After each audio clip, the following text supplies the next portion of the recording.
may be more, maybe, I don't even know for sure, may just be more likely to vote maybe Peter Obi, for example. But Nigeria's youth, the bulk of Nigeria's youth are not even on social media.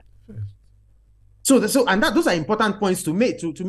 That look, yeah. So one candidate may get the bulk of votes of young people active on social media, but look, Tinubu has a lot of active young supporters on social media, and then there's the point that most Nigerian youth are not even necessarily active on social media. So there are thousands of young people in the north whose fortunes have changed for the better because of the advance or because of the successes in agriculture, for example. The fact that there were 7 fertilizer blending plants in 2015. There's more than 70 today, and I can go on and on and on. But this is not, this is not a campaign.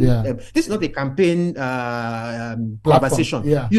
Platform. But I'm just saying that it's misleading to think that you can use the subset of Nigerian youth who are the most active or most vocal on social media as a representation of all of Nigerian youth, keeping in mind also this basic psychological principle that people who are not happy with a system are more likely to be vocal about that system on social media than people who are happy. All right. So let me come back to the room here, and I'm seeing some people on Twitter Spaces which will get their quick intervention. I'll allow the speakers that we have, or the guest speakers, to be able also to weigh in on whatever their interventions are.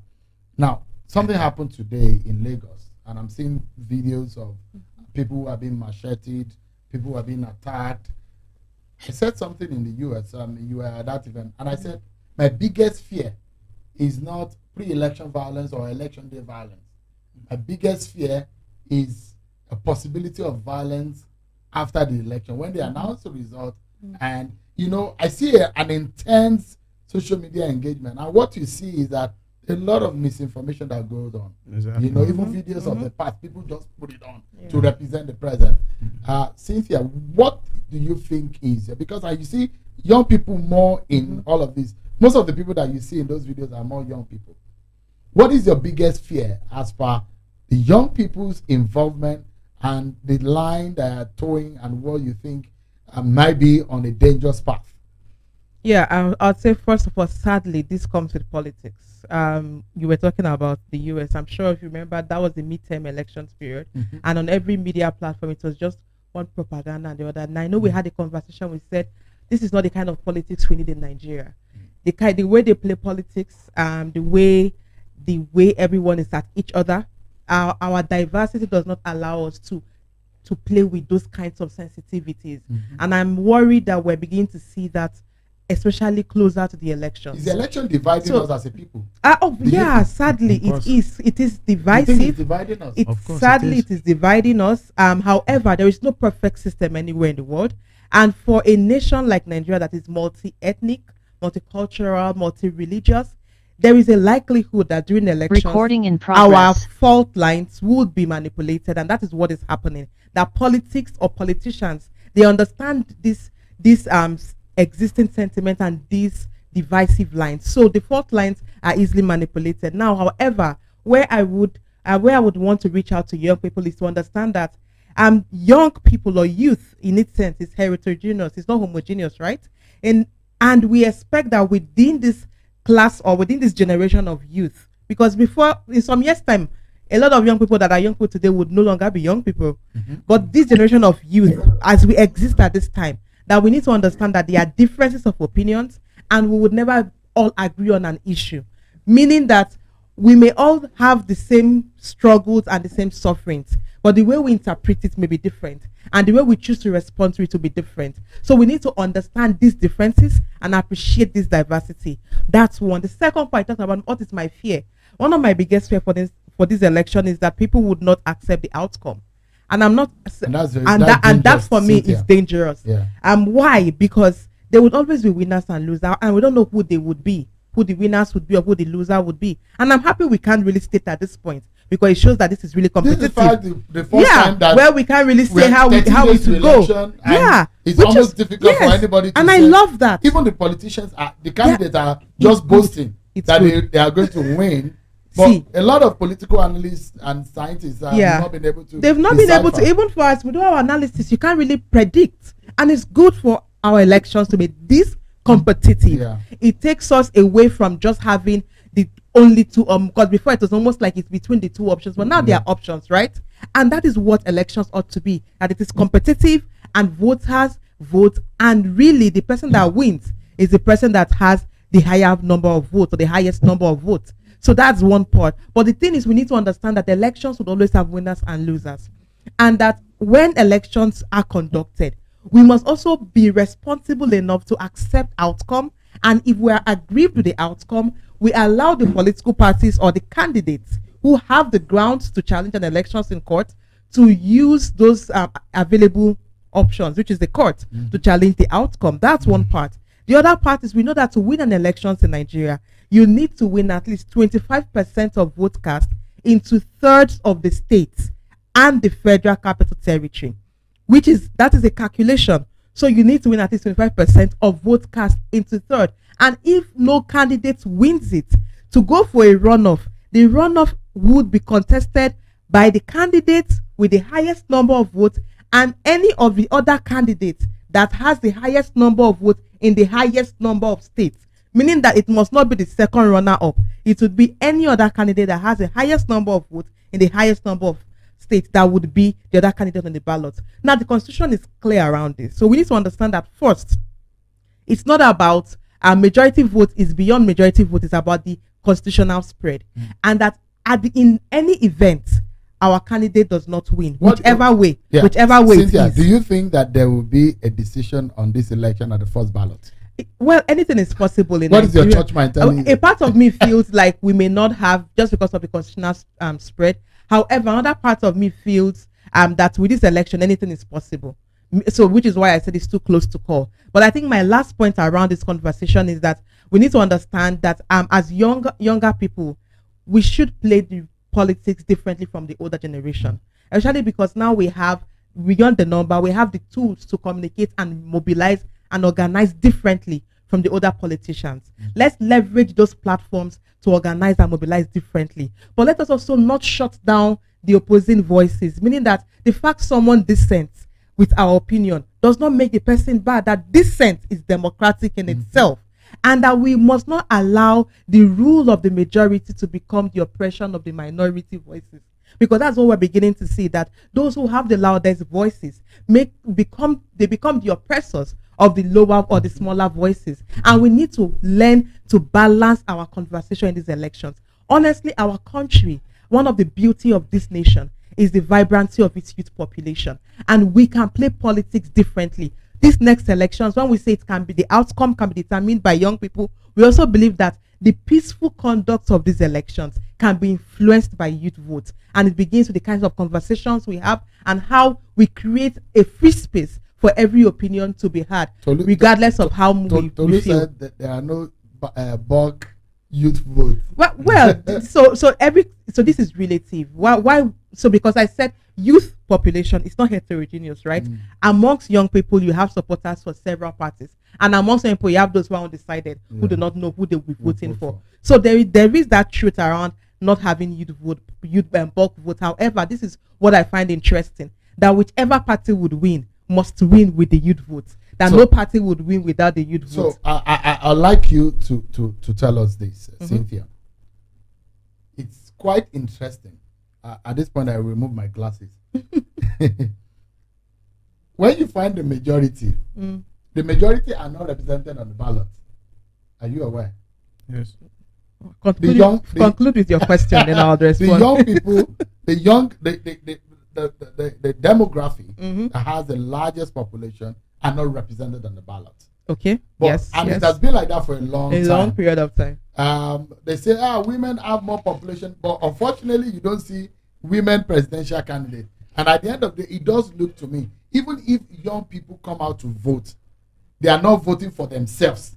They are voting for other demography other than their own demography. Well, there are several elections contested for. Yes, we don't have high youth population. I mean, youth candidates are about 28.6%, which is really poor. However, the idea of voting is that it's a representative democracy, meaning that we vote for people that best reflects our ideas or best represent our ideas to represent us in office. So it does not necessarily mean that we must have youth candidates before we vote as young people, even though we advise young people identify younger people or youth candidates, especially for the other offices, and vote for them. But let's look at the American election, the last presidential elections, for instance. Both candidates were actually quite elderly, right? However, there was this article, and the article was titled "The Revolution of the Millennials," and basically it was looking at how millennials and Gen Z turned out to vote to influence the outcome, which was why some states that were traditionally red turned blue. And if you think about that example, you would say, oh, why young people were voting, but they did not really have young candidates on the ballot. But the thing is, when it comes to democracy, when it comes to voting, we have to choose based on the options that are available. And at this point, the options that are available for candidates for the president are not young people. None of them are within the youth age, which is 35 and below. Anyone above 35 is not a youth. However, what matters for this election is that young people identify the issues that they care about. And Indicator says something about youth defining the issues and the agenda. That is important because young people have that power to define the agenda. So we identify what we care about the most and which candidates represent, or rather gives us that option to address those issues we care about the most, and vote for that candidate. And there's something Frantz Fanon would say. He said, the people do not revolt because it's a culture. They revolt because they can no longer breathe. And I think at this point, young Nigerians need to ask themselves, can we breathe? Because at this, I don't know, I'm not breathing well because everything is wrong across the country. And if we realize that we've gotten to the point where it's beyond just me, it's about all of us now. Every decision we take affects every one of us. Then we must see this election as an elections where we can learn to best revolt through the ballot, and voting based on the issues we care for, based on the candidates who present those issues, not just, because for me, it's not about I would do this, I would do that. Which candidate provides the strategies on achieving these promises? That is where the missing link has always been. It's not about I would do this, it's about how will I get this done? And that for me is what should inform the votes of young people, but we must vote respecting other people's opinion, because at the end, democracy is about every one of us. It's not about one individual or two. I have Mr. Jollof and Indy. I'd like to get your views quickly before I go to Twitter space. Mr. Jollof, I don't know if you were watching the Labour Party rally. It was showing on China State TV earlier today in Lagos. And I saw that the Labour Party presidential candidate went to the Alaba International Market. Then he went into the TBS. And one of the things that he said that I'd like you to I'd like you to touch on is, he said he and his running mate are the only ones that were born after the independence. And it still boils down to the issue of younger candidates. In fact, he made reference to your principal, Atiku Abubakar, and his running mate. And in fact, he made reference to the national chairman of both APC and PDP. And this is what he said. He said, if you look at the average age of the Labour Party national chairman and the presidential candidate and the running mate is about 54, 55, according to him. But he said, when you go to the PDP, the average age is about 70. When you go to the APC, the average age is about 70 also. Do you think that Nigerian youth can relate with your candidate? Do you really think that they can stand up and be counted and have their voice? Are they even proud to publicly say they articulated?